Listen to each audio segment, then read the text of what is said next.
Thomas and the Mischief. The engines on Sodor love doing their respected jobs. They feel comfortable in their position and it makes them feel most useful. Gordon pulls the express. Percy carries the mail. And Thomas happily runs his branch line with Annie and Clarabelle, filled with passengers. One splendid morning, Thomas was in the yard. He was just taking a rest before collecting Annie and Clarabelle to send on his daily journey. Sir Topham Hatt drove to him in his hat blue car. "Today, Thomas," he said, "I need you to do something different for work. I want you to go to the yard and work together with Bill and Ben and sort the trucks out. It's only for one day, but it's urgent. Meanwhile, Percy will take over your branch line." Thomas was rather disappointed. He liked working on his branch line, and he knew that Bill and Ben were troublesome rascals.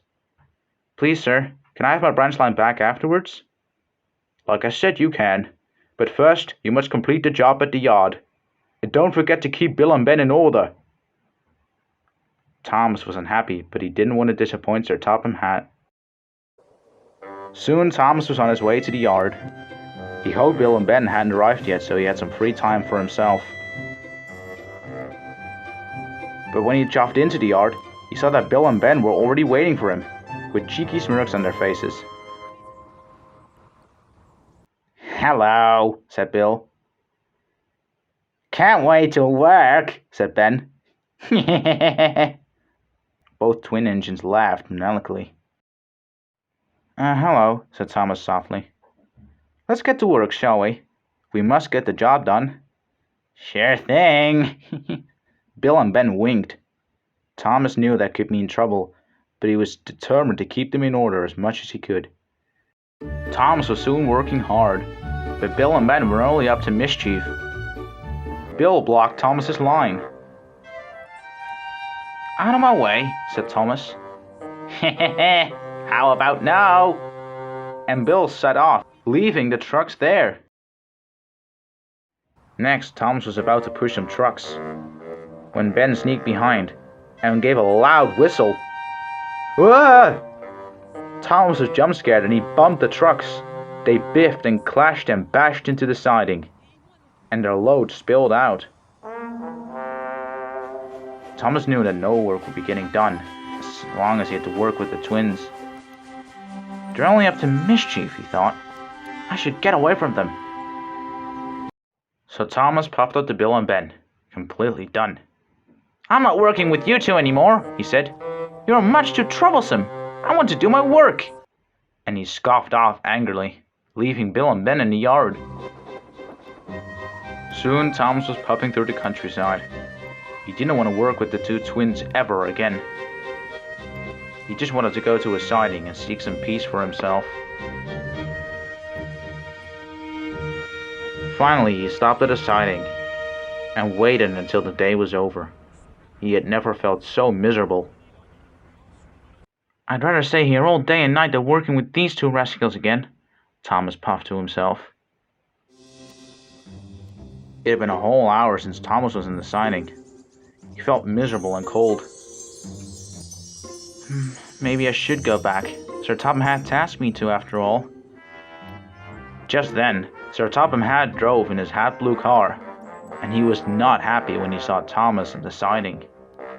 "Thomas, I tasked you to work with Bill and Ben at the yard. I did not task you to run away and leave them behind."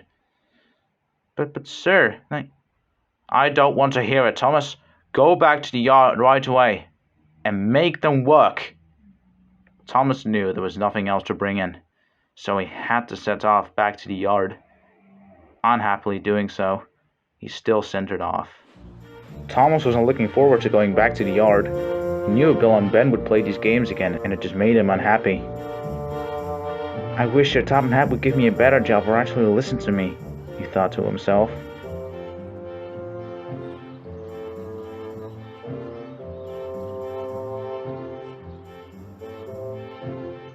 When Thomas steamed into the yard, he saw Bill and Ben with their grinning faces again. At first he didn't look forward, but then he got a bright idea.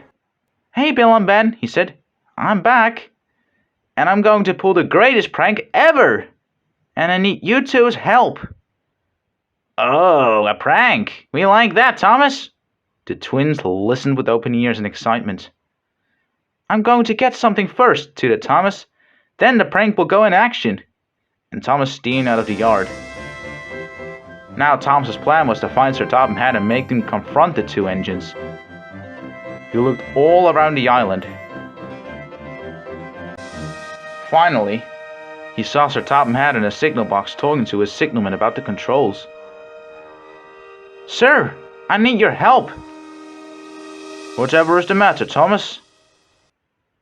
Listen, I need to explain something. It wasn't me pulling all these tricks. It was Bill and Ben. They made me run away from the yard. They are so mischievous and troublesome, I couldn't take it anymore. But now I need your help in pulling a prank on them. Could you help me, please? Thomas told the plan, and Sir Topham Hatt thought it was excellent. Good idea, Thomas. Sir Topham Hatt quickly boarded Thomas's cab, and the two slowly went to the yard. As soon as they arrived, Bill and Ben were eagerly waiting. Where's our prank, Thomas? They said excitedly. Well, said Thomas, your prank is right here. Sir Topham Hatt came out of the cab looking angrily. Now that's it, you two. You two have been nothing but playing nonsense on my engine. This railway is for working purposes, not joking and games and gibberish. You two shall go back to the quarry at once. The twins left with a soft scoff. And you, Thomas, he continued, well done for telling me on them. I sincerely apologize for not listening to you earlier. Because you've still tried to be a really useful engine, and obviously are one, I've decided to send you back on your branch line. Oh, thank you, sir, said Thomas delightedly.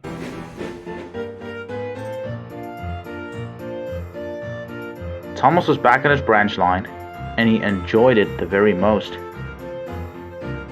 There were no troublesome twin-tank engines, no games or tricks, and no mischief. Just a peaceful ride with his coaches and passengers. Thomas hoped to never work with Bill and Ben again in the future, but seeing how reliable and useful he was in his branch line, he knew it didn't stand a chance, and he'd always be happy with his work.